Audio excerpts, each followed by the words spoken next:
Bonjour à toutes et à tous, aujourd'hui je vous propose un petit teaser vidéo à propos de notre nouveau manuel Shine Bright LLCE Anglais Monde Contemporain de chez Nathan.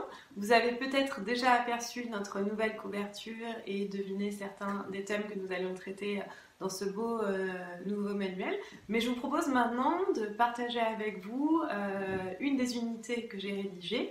Et pour cela, je voudrais vous donner 3 indices. Le premier indice, il est visuel, vous l'avez peut-être déjà relevé. Le deuxième indice, c'est le titre de l'unité que vous allez découvrir tout de suite à l'écran. Il devrait s'afficher maintenant.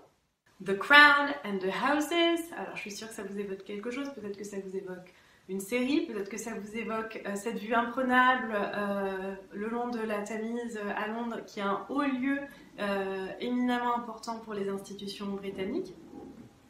Et enfin, troisième indice, si je vous dis Maxit and Brexit, je suis sûre que ça vous évoque quelque chose, mais je vous en dis pas plus et je vous propose de vous montrer ce que j'ai voulu faire maintenant. Are you ready? Let's go! Avec ce snap, donc cette version plus courte d'un chapitre, je propose aux élèves de première, puisque l'on est dans l'axe représentation et participation, de réfléchir au fonctionnement des institutions britanniques et au rapport que les citoyens britanniques entretiennent avec leurs institutions. La problématique s'affiche ici à l'écran. Il est vraiment question de questionner cette notion de représentation et de représentativité dans le cadre d'un système politique de monarchie parlementaire.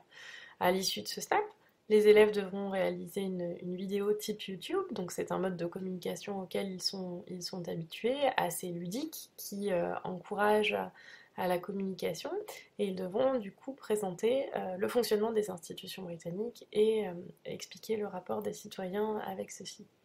On part donc de la notion de monarchie parlementaire et de quelque chose de très visuel pour déconstruire peut-être certaines représentations que les élèves peuvent avoir et en tout cas les faire réagir et réfléchir sur les pouvoirs politiques, s'il y en a, de la reine et de la famille royale.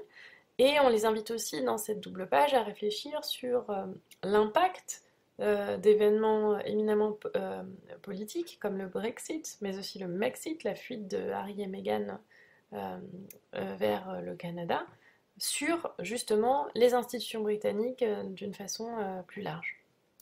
Dans cette deuxième double page, les élèves poursuivent leur découverte du fonctionnement des institutions britanniques et j'ai choisi ici notamment de me concentrer sur l'aspect parlementaire, tout ce qui relève du Parlement.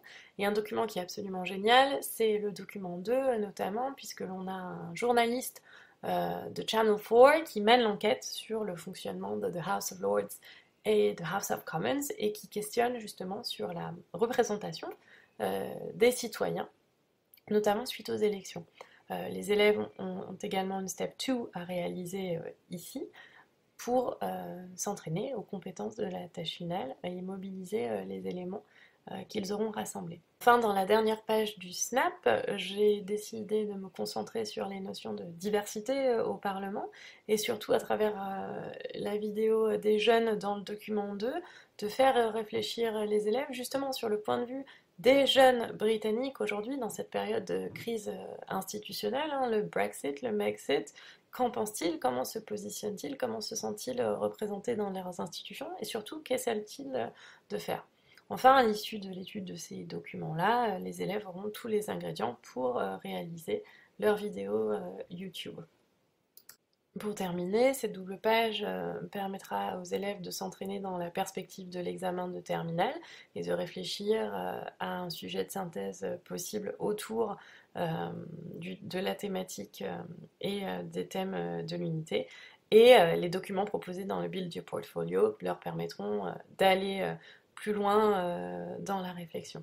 Voilà donc pour ce premier teaser et petit tour d'horizon de l'unité The Crown and the Houses. J'espère que vous aurez envie de la tester avec vos élèves.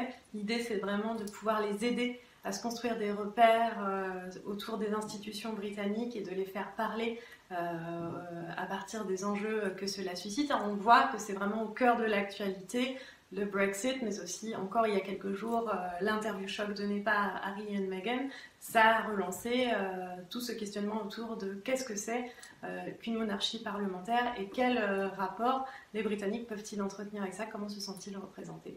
Donc voilà, j'espère que ça permettra de nourrir les débats en classe and in English of course.